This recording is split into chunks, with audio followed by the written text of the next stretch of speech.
అందరికీ నమస్కారం అండి. ఈ సందర్భంగా నేను మీకు ఒక ముఖ్యమైన విషయం చెప్పాలి. నా లైఫ్లో బూచమ్మ బూచోడు అనేది ఒక 13 years బ్యాక్ నేను చేసిన సినిమా. అదే ఆ సినిమా తర్వాత అది డీసెంట్గా నడిచిన సినిమా. ఆ సినిమా తర్వాత గ్యాప్ తీసుకున్న లేదు, తీసుకోవాలని లేదు, తీసుకొని వెళ్ళింది లేదు. ఎందుకో అలా బయటకు వెళ్ళిపోయాను. ఆంధ్రప్రదేశ్ సమాజం ఏదో తెలియని ఒక అంటే నా మనసుకు దగ్గరగా ఉండే కొన్ని విషయాల మీద నాకు అమితమైన ప్రేమ ఉండి నేను పక్కకి వెళ్ళిపోయాను. 13 సంవత్సరాల తర్వాత నేను మళ్ళీ వెండితెర మీద ఫస్ట్ సినిమా నాకు అవకాశం ఇచ్చింది నాని గారు. ఇది ఆయనకి తెలియదు, కానీ నాకు మాత్రమే తెలుసు.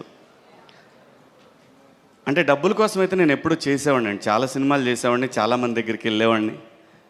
నేను వెళ్ళి అడిగితే నాకు అవకాశాలు ఇచ్చేవాళ్ళు కూడా ఉన్నారు.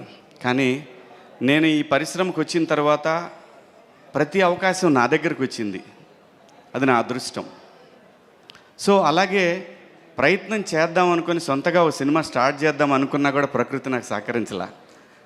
కానీ మళ్ళీ సినిమానే పిలిచి ఇదిగోరా ఇది నువ్వు చెయ్యాలి అని చెప్పి ఒక 40-50 స్క్రిప్ట్లు, మోర్ దాన్ 40-50 అండి, ఒక 60 స్క్రిప్ట్లు ఆఫ్టర్ ఈ వెబ్ సిరీస్ ఈ బిగ్ బాస్ నుంచి వచ్చిన తర్వాత నేను విన్నాను. అందులో నాకు మొట్టమొదటిగా బాగా నచ్చింది Mangapathi character. That A artist అయినా కూడా ఒక గ్యాప్ వచ్చిన తర్వాత ఒక మంచి బ్యానర్లో ఒక మంచి సినిమాలో రావాలని కోరుకుంటాడు. భగవంతుడు నాకు ఆ విధంగా నానిగారి బ్యానర్లో నాకు ఈ అవకాశం ఇచ్చినందుకు నానిగారికి ఆ భగవంతుడికి ఇద్దరికీ కృతజ్ఞతలు తెలియజేసుకుంటున్నాను. ఇంకా ఈ సినిమా విషయానికి వస్తే, ప్రపంచంలో ఏ సినిమా ఆడినా, అందులో తెలుగు సినిమా ఏది ఆడినా కూడా మీరు పాన్ ఇండియా లేదంటే బాహుబలి 1, 2, పుష్ప, ఎదర్ దసరా ఆర్ నానిగారు ఎనీ ఫిలిం బ్లాక్ బస్టర్ అయిన ఏ సినిమాలో అయినా కామన్గా ఉండే ఒకే పాయింట్ ఎమోషన్, ఫ్యామిలీ లేకుండా ఏ సినిమా బ్లాక్ బస్టర్ అవ్వలేదు ఇంతవరకు కూడా. ఎక్కడా కూడా ఫ్యామిలీ ఎమోషన్ లేకుండా ఏ సినిమా కూడా, రేర్గా అప్పుడప్పుడు జరుగుతూ ఉంటాయి. కానీ మీరు ఏ బ్లాక్ బస్టర్ సినిమా తీసుకున్నా ఒక ఫ్యామిలీ, ఆ ఫ్యామిలీ వెనకాల జరిగే కథ, ఆ డ్రామా మాత్రమే సినిమాని నడిపిస్తుందని బలంగా నేను చూసినంత వరకు నా అనుభవంలో నేను తెలుసుకున్నది అది. అలాగే ఈ సినిమాలో ఇండియాలో హిందూ సంప్రదాయంలో ఆడపిల్ల ఉన్న ప్రతి కుటుంబంలో కూడా మంగపతి ఉంటాడు.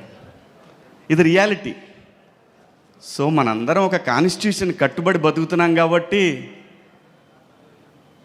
సో దానికి లోబడి ఉండాలి కాబట్టి కేసులు గట్రా ఉంటాయి కాబట్టి దాన్ని కూడా క్రాస్ చేసి దానికంటే కూడా మా ఫ్యామిలీలో ఉన్న ఆడపిల్ల అని అనుకొని పరిధులు దాటినటువంటి ఒక క్యారెక్టరు మంగపతి.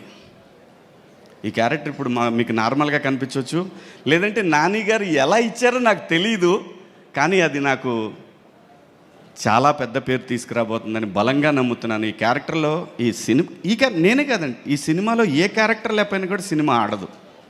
అంత అద్భుతంగా డిజైన్ చేశాడు డైరెక్టర్.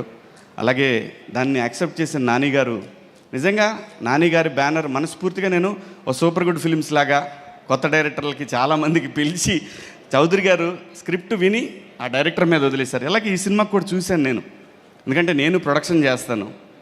చూసినప్పుడు నాకు అనిపించింది, ఒక డైరెక్టర్ మీద నమ్మకంతో ఒక టీంకి అప్పచెప్పేసి అసలు ఆయన ఎక్కడా చూడలేదు నేను నాని గారిని. సో నేను అది ఆర్బి చౌదరి గారి కాంపౌండ్లో చూశాను. ఒక డైరెక్టర్ మీద నమ్మాడు అంటే నమ్మి ఇచ్చేసిన తర్వాత ఇంకా దాంట్లో ఎటువంటి వేలు పెట్టకుండా సినిమాని అలా అలవకగా కంప్లీట్ చేశారు ఈ సినిమా. దాంట్లో దీప్తి గారి సపోర్ట్ కూడా చాలా ఉంది ఈ సినిమాకి. దీప్తి గారు మరి బ్రదర్ కోసం అని కాకపోయినా సినిమా మీద ప్యాషన్ తోటి సినిమాకి వర్క్ చేశారు ఆవిడ కూడా. అలాగే ప్రొడ్యూసర్ గారు ఎప్పుడు రాలేదు సెట్కి, అసలు ఎప్పుడు నేను చూడలేదు ఆవిడని, మేడంని. సో చాలా మంచి సినిమా అండి, చాలా మంచి సినిమా. అందరూ ఎంత బాగా చేశారంటే వాళ్ళిద్దరిని చూస్తే నాకు ఆ ఫ్రెష్ లవ్, మనం కూడా ఒకసారి వెనక్కి భగవంతుడు అవకాశం ఇస్తే వెనక్కి వెళ్ళి ఒక లవ్ స్టోరీ క్రియేట్ చేయాలి, మనమే పర్సనల్ లైఫ్లో ఒక లవ్ స్టోరీ ఉంటే బాగుంటుంది అని అనిపించేంత బాగుంది వాళ్ళ లవ్ స్టోరీ. నాకు కథ చెప్పినప్పుడు కూడా నీ ఎన్ని లవ్ స్టోరీ కదా ఇది, కోర్టు ఏంటి అని అన్నా నేను. నాకు అంత నచ్చింది వాళ్ళిద్దరి క్యారెక్టర్లు. అలాగే ప్రతి ఒక్క క్యారెక్టర్ కూడా అంత బాగా డిజైన్ చేశాడు. దర్శి తనది ఒక డిఫరెంట్ టైమింగ్ అనమాట దర్శిది. ఎంటరా తను స్లోగా చేస్తాడు ఇంతే మాట్లాడ్డా అంటే స్క్రీన్ మీద చూసినా నాకు అర్థమైంది, ఓకే తనది ఒక స్టైల్ చాలా బాగుంది. అందరూ ప్రతి ఒక్క పాత్రని అద్భుతంగా చేశారు. ఈ సినిమాలో స్క్రీన్ మీద కాకుండా బ్యాక్గ్రౌండ్ హీరోస్ అంటే first Dinesh, second music director. వీళ్ళిద్దరి సహకారంతో ముందుకు నడిపిన డైరెక్టర్. వీళ్ళ ముగ్గురు ఈ సినిమాకి పెద్ద ఎసెట్ అండి, నమ్మండి. ప్రతి సీను కూడా ఎంత బాగా తీశారంటే ఈ మధ్యకాలం అంటే నేను చేసింది ఫస్ట్ సినిమాలండి, ఈ మధ్యకాలంలో అని కాదు.